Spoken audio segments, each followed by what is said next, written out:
Hello বন্ধুরা, আজকে কিন্তু রান্না করবো শুটকি মাছ। রোজই তো মাছ দেখাই, মাছের রান্না দেখাই। আজকে শুটকি মাছ রান্না করে দেখাবো। লোটে এই মাছটা লোটে শুটকি। এই শুটকি মাছ খেতে কিন্তু খুবই টেস্টি মাছ। যারা খাননি, যারা গন্ধ গন্ধ পায় বা অনেকে, একবার খেয়ে দেখবেন, জিভে জল এসে যাবে। জল দিয়েছি, গরম জল করছি, আমাদের শুটকি মাছের দিয়ে দিলাম, ভালোভাবে নরম হয়ে যায়। ভালো করে ধুতে হবে, গরম জলে প্রথমে ভিজিয়ে রাখতে হবে, দিয়ে ভালো মতো একটু নরম হয়ে আসলে তবে ভালো করে শুটকিগুলোকে কিন্তু ধুতে হবে। প্রথমে এই জিনিসটা ফলো করবেন, তাহলে কিন্তু ভালো লাগবে না খেতে। শুটকি মাছটা যদি ভালো মতো না ধুতে পারেন তবে কিন্তু খাওয়াটা পুরো নষ্ট হয়ে যাবে। এবং ভালো মতো কিন্তু ফুটিয়ে নিয়েছি, সেদ্ধ করে নিয়েছি। এবার ভালো করে চটকে কিন্তু ধুতে হবে। এই ভালো করে ধোয়াটা প্রসেস হয়ে যায়। এর বেগুন দিয়ে করবো আজকে। বেগুন ওইভাবে কুচিয়ে নিয়েছি, টমেটো পেঁয়াজটা কুচিয়ে নিয়েছি, এটা আদা রসুনটা পরে পেস্ট করে নেবো আমি। তো ভালো করে গরম জল দিয়ে ধুয়ে নিয়েছি, পরিষ্কার করে ধুয়ে নিয়েছি। এবার শুটকি মাছটাকে আগে ভেজে নেব। প্রথমে তেল দিয়ে দিলাম। এবার শুটকি মাছটাকে আমি টুকরো করে নিয়েছিলাম, দিয়ে একটু ভালো করে নেড়েছে আগে ভেজে নিচ্ছি। মাছটাকে একটু ভালো করে ভেজে নেবো। রান্না করার সময় একটু গন্ধ ছাড়ে, কিন্তু খাওয়ার সময় একটু মোটেও গন্ধ ছাড়বে না, কিন্তু খেতে খুবই ভালো লাগে, লোভনীয় একটা খাবার।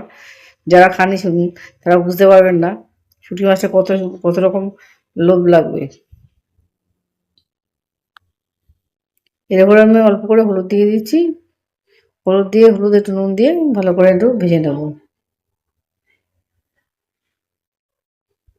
বাড়িতে একদিন শুটকি মাছ, এই লোটে শুটকি মাছ রান্না করে দেখুন, আর কোনো কিছুই লাগবে না। ভাত দিয়ে একদম একতলা ভাত করে আপনারা চেড়ে পুড়ে খেয়ে নেবেন।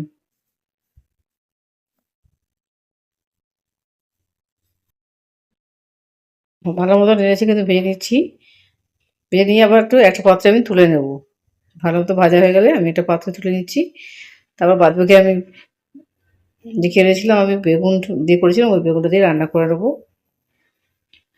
তার মধ্যে আবারও তেল দিয়ে দিচ্ছি। এবার বেগুনগুলো দিয়ে একসঙ্গে দেবো, পেঁয়াজ বেগুন টমেটো যে কুটেছিলাম সবগুলো একসঙ্গে দিয়ে ভালো মতো করে ভেজে নিতে হবে। আপনারা যে কোনো সবজি দিতে পারেন, বেগুন সঙ্গে আলুও দিতে পারবেন, বা যে কোনো সবজি দিয়েও রান্না করা যায়। এই শুটকি মাছ যে কোনো সবজি দিয়ে রান্না করতে পারলে, শুটকি মাছ পড়লেই কিন্তু খাবারটা দারুণ বেড়ে যায়। সমস্তটাকে ভালো মতো ভেজে নিতে হবে। ভেজে নেওয়ার পরে তো পরে আস্তে আস্তে করে হলুদ টলুদ দেবো। একটু যে নরম হয়ে আসবে, ভালো মতো ভাজা ভাজা হয়ে আসবে, তখন গিয়ে আমি হলুদটা দিয়ে দেবো। নেড়ে ছেড়ে একটু সমানে জলটা শুকিয়ে নিতে হবে। টমেটো থেকে রসটা বেরোবে, বেগুনটা একটু নরম হয়ে আসবে, ততক্ষণ একটু ভালো করে নাড়তে থাকবেন। এবার পরিমাণ মতো আমি হলুদটা দিয়ে দিচ্ছি। এবার একটু শুকনো লঙ্কা দেবো। আপনারা যদি কাঁচা লঙ্কা খেয়ে থাকেন, কাঁচা লঙ্কা পেস্ট করে দেবেন, বা এবার চিড়ে দিলেও হবে। আমি একটু লঙ্কা গুঁড়ো দিলাম, দিয়ে ঝালটা বেশি দেবো না। যারা ঝাল বেশি পছন্দ করেন তারা বেশি করে লঙ্কা দিতে পারেন। একটু আদা কুচি দিচ্ছি, আর রসুন রসুন একটু থেতো করে দিয়েছি, থেতো করে দিলাম। আপনারা যদি পেস্ট করে মিহি করতে চান করতে পারেন।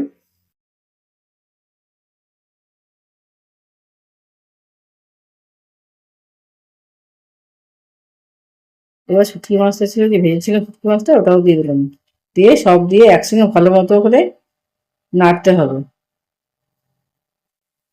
যাতে এর মধ্যে লঙ্কা নুনটা ভালো মতো ঢুকে যায়। লঙ্কা নুনটা ভালো মতো ঢুকে যায়। মাছেও আমি নুন দিয়েছিলাম, বেগুনটাতে নুন দেওয়া ছিল না, তাই আমি অল্প করে নুনটা দিয়ে দিলাম। বেশ খানিকক্ষণ তো আমাকে ভাজতে হবে, সব দিয়ে বেশ খানিকক্ষণ তো ভাজতে হবে। ভাজা হয়ে গেলে অল্প পরিমাণ জল দেবো, বেশি জল দেওয়ার দরকার নেই, কারণ বেগুনটা যেহেতু নরম আর মাছটা যেহেতু ভাজা ভাজা হয়ে গেছে, অল্প জল দিলেই হবে। ভালো মতো নেড়ে চেড়ে ঢাকা দিয়ে দিতে হবে। লাইক এবং সাবস্ক্রাইব করতে ভুলবেন না। কমেন্টে আমাকে অবশ্যই জানান আপনার কারা কারা শুটকি মাছ খান, আমাদের কার কতটা প্রিয় শুটকি মাছ। এবার ঝোলটা তো ঝোল ঝোল রাখবো না, ওরকম শুকিয়ে আনতে হবে, শুকিয়ে একটু মাখা মাখা করে আনতে হবে। লেবুটা বেশ মাখা মাখা হয়ে আসলে তবে কিন্তু খেতে খুবই স্বাদ আসে। যে একটু ভালো মতো নেড়ে ছেড়ে অনেকক্ষণ ধরে নাড়বো, যাতে বেগুন থেকে রস থেকে বেরোয়, ঝোলটা যেতে দিয়েছিলাম জলটা সেটা শুকিয়ে শুকিয়ে আসে। এবার একটা শেষে গরম মশলা দিয়ে দিচ্ছি। গরম মশলা দিলে আরো ভালো গন্ধটা বেরোবে। শেষের দিকে গরম মশলা দিয়ে দেবেন, এবং খেতে খুবই টেস্টি এসে যায়।